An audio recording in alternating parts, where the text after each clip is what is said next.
الحمد لأهله والصلاة على أهلها وبعد.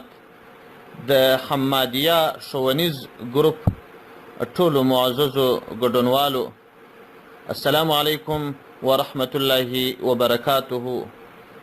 د رمضان المبارک یا د روژې مبارکې میاشتې په مناسبت چې د روژې د احکامو ورځني درسونه دي، په هغه کې مو نن درس دې ته ځانګړی کړی دی چې څوک بې ضرورته روژه وخوري څومره سزا رب عز وجل ورکوي. قدرمندو معززو ګډونوالو، روژه د اسلام د مهمو بناو څخه یوه بنا ده. هغه بنا ده چې د اسلام یوه بشپړه پایه تشکیلوي. د عامو احکامو په څیر یو حکم نه دی، بلکې دا هغه کلیدي او اساسی او بنیادی حکم دی. یو څوک چې دغه اساسی حکم ته په سپکه وګوري، بدون ضرورته روژه وخوري، ډېره ستره سزا یې ده. یو مشهور روایت دی چې حضرت ابو امامه باهلي رضی الله عنه روایت کړی دی او مشکات المصابیح په جل اول صفحه 170 کې را نقل کړی دی. اوږد حدیث دی. د حدیث مفهوم داسې دی: ابو امامه باهلي رضی الله عنه فرمایي، وای ما د نبی کریم صلی الله علیه وسلم څخه واورېدل، د مبارک وفرمایل چې یو ورځ په خوب کې ما ته 2 کسان راغله، زه یې تر بغلو ونیولم او یو ډېر لوړ غره ته یې وخېژولم، غره ته یې راوستلم چې تک پکښې ډېر تکلیفي و. بیا یې راته وویل چې وخېژه دې غره ته. ما ورته وویل چې دا غر دومرې لوړ دی، زما په وسه نه ده چې زه وخېژم. دوی راته وویل چې موږ کومک در سره کوو. هغه و چې غره ته وختلم. کله چې غره ته وختلم، ناګهانه مې ډېر سخت اوازونه، چغې، فریادونه، آهونه اورېدل. وای ما پوښتنه ځینې وکړه چې دا څنګه اوازونه دي، دا څنګه چغې دي؟ وای دوی راته وویل دا د دوزخیانو چغې او نارې دي. بیا یې وروستلم. کله چې مې وکتل، په دې دوزخ کې، په دې اور کې ځینې کسان د شا په پلو، یعنې د پونډۍ او د بجلکو په منځ کې چې دا کمې پلې دي، لکه پسه چې په چنګک ځړوي، په دغه پلو باندې چنګکان د انسانانو اغوستل سوي دي، را ځړېږي. او چې ورته ومې کتل، په دغه چنګکانو باندې دوی ځړېږي، سرونه یې کښته دي، پښې یې لوړې دي. دا د پوندې شاته چې کومه پله ده، په دې پلو ځړېږي او د خولې کنجان یې څیرې سوي دي، وینې ځینې بهیږي. وای ما پوښتنه ځینې وکړه چې دا خلک په څنګه عذاب اخته دي، دا څوک دي؟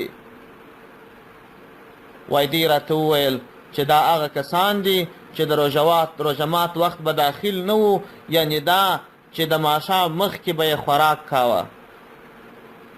چې د روژه وخت به داخل نه و، دوی به روژې ماتولې، یعنې دا چې روژې به یې نه نیولې. سبحان الله، دا به څومره تکلیف وي، دا به څومره سختي وي. دا د چا دپاره؟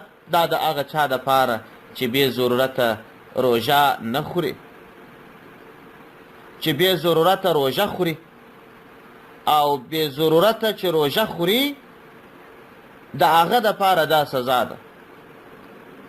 او که د ضرورت په خاطر وي، هغه شرعي حکم خو بېله مسله ده.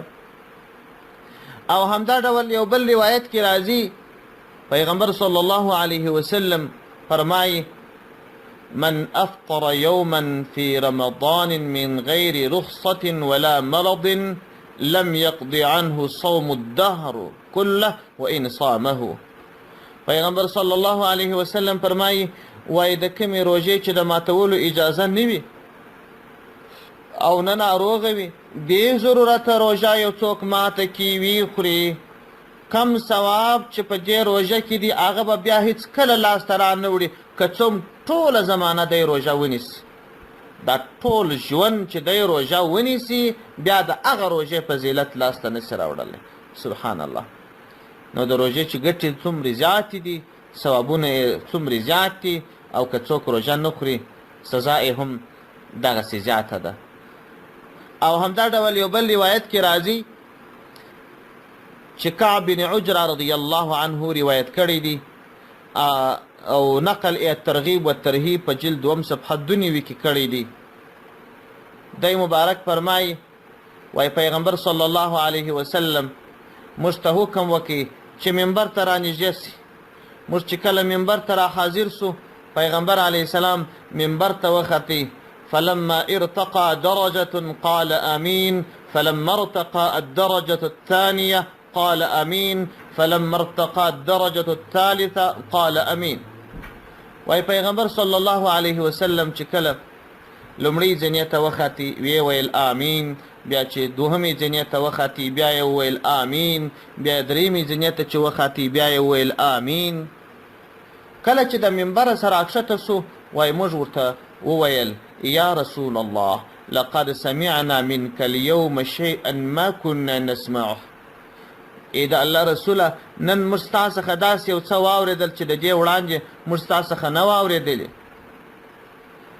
د مبارک په جواب کې راته وفرمایل چې جبرائیل علیه السلام راغلی او ماته عرض وکړي چې هغه څوک د الله د رحمت څخه لیرې دي،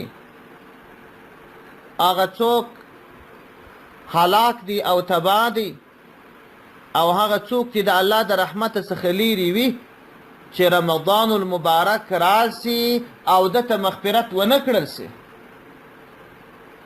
وای دا خبره چې پیغمبر جبرائیل علیه السلام راته وکړل ما وویل چې آمین.